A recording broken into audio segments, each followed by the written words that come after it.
Okay, subukan natin mag-login. Papakita ko sa inyo overview lang ang ano bang demo at wrsms.online. Ito yung email address na gagamitin ninyo. Kung ano yung email address na nag-register kayo, yun din ang gagamitin nyo pang login. Sign in. Okay. So, ngayon naka-sign in na tayo. So, kita ninyo na may mga data na tayong na-enter. At may laman na yung dashboard natin. Yan. Okay. So, ito yung product inventory. Yung dashboard, yung papakita sa inyo yung monthly finance. Ito yung month na nagsimula ngayon. Ang date na recording ngayon ay March 2, March 2 natin na-record ang tutorial na to. Kaya, as of March 2, yung nakikita ninyong data rito, Yan. So, dito sa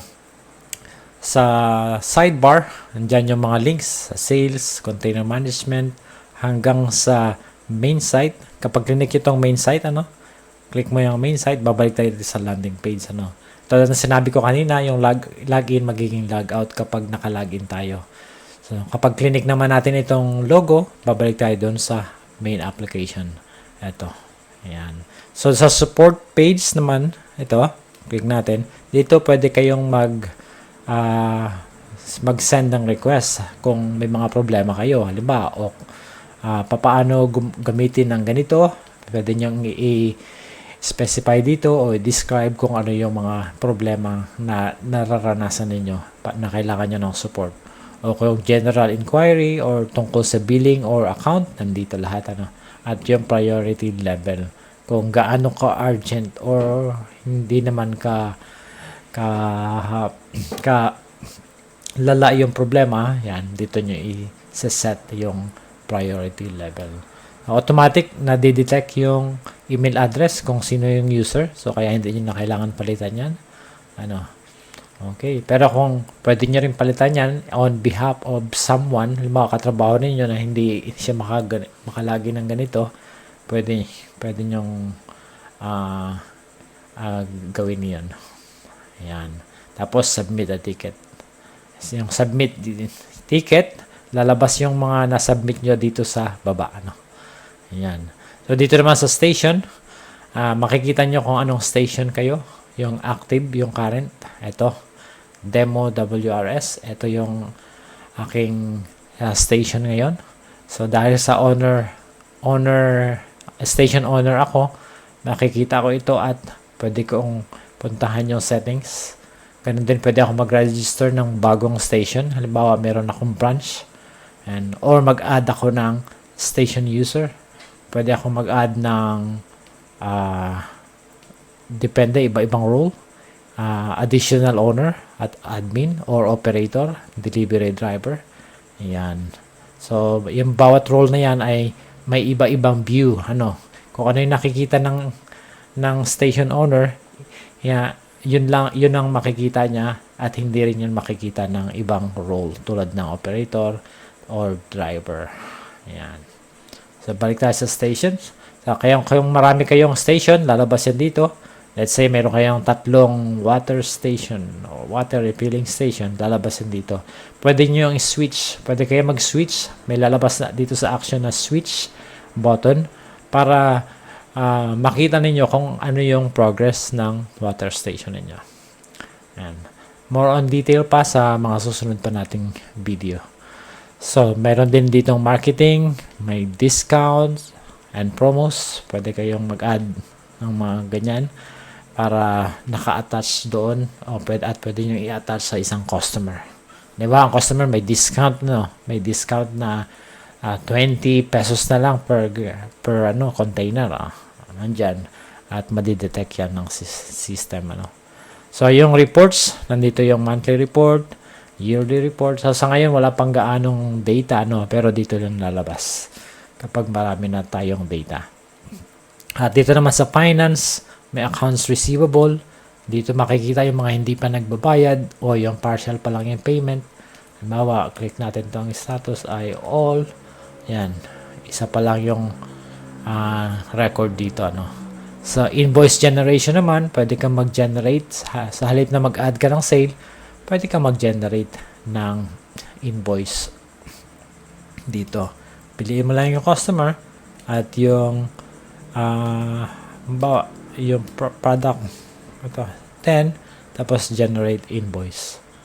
Ayan. Lalabas na ngayon siya dito. Kaya makikita ninyo, ito, kung sino, kung para kanino yan. Lahat ng detalye nandito at yung item. Ayan. Pwede nyo i-print or create ng bago. Ayun guys. So, ngayon naman, dito sa invoice generation, invoice consolidation. Ito ay hindi pa natin mapakita ngayon, ano? Pero dito, kapag ang isang customer ay merong multiple items na hindi pa bayad, pwede niya i-consolidate, ano? Subukan natin ito. Pero ito hindi consolidation kasi parang isa-isa lang kasi, no? So, pero kung sabihin na natin may yung mga previous na may order siya na hindi pa bayad, lalabas yan dito. Depende din sa checkan na niya. Lalabas yan dito, checkan nyo lang lahat, tapos generate. Automatic siyang mag-generate dito sa invoice na to. Consolidated invoice, tawag dyan, ano. So, pwede nyo na i-print at ibigay nyo sa customer. Ayan. So, makita ninyo, yan ang layout. Dito yung refilling station information nyo. At dito yung sa customer information. Okay. Dito sa net terms, yan, may mga net terms na ibig sabihin yung iba gaano katagal nila pwedeng pautangin ang isang customer, na ilang araw bago siya pwede magbayad or hanggang kailan siya pwede magbayad, ano. Hanggang kailan siya may utang. Ayun na ibig sabihin, ano. Diba, 7 days. So, hanggang 7 days lang na dapat bayaran nyo na kagad yung utang niya, no? Hanggang 7 days lang. Yan, depende sa inyo yan. Merong ibang 7 days, 15 days, 30 days. Yun ang net terms. Yung statement of account, ito ay papakita niya lahat ng record ng bawat isa. Sabihin natin, nagsimula tayo ng February 1st. Ano, hanggang ngayon. Hanggang March 30. Generate. Ayan. Papakita niya kung magkano yung closing balance. So, closing balance niya is 300. Ang total credit niya is 180. So, ang closing balance niya is 300. So, yan lang guys. Para dun sa mga alam tungkol sa accounting, ito, makikita nyo dito. Ito yung record ng bawat customer. At pwede nyo rin siyang i-print. Ayan. Okay, expenses. Dito tayo mag-enter ng ating mga expenses. And pwede kang mag-enter ng ng previous date. Ayan. Pwedeng, last month, o kaya kahapon. Ayan, pwede. Tapos, may mga category dito kung para saan yun. Halimbawa, fuel. Fuel. Magkano? 200. Ayan. Ano lang. Save natin. Ayan. So, hindi siya lalabas ngayon dahil nilagay nating date ay February. Pero pwede nating balikan at makikita natin yung February na entry. Ayan. Okay. At yun naman, sa products, meron tayong separate na video tungkol dito. Panoorin nyo na lang. At customers, magkakaroon din tayo ng separate video tungkol dyan. Ganun din sa container management. So, ganun lang.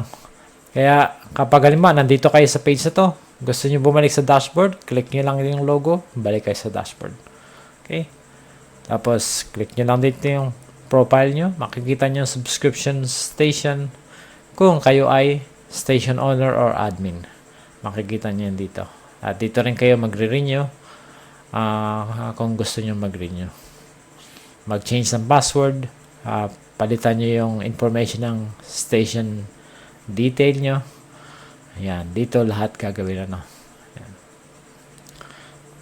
Okay, so yun lang guys. At sana nakatulong ang tutorial na ito.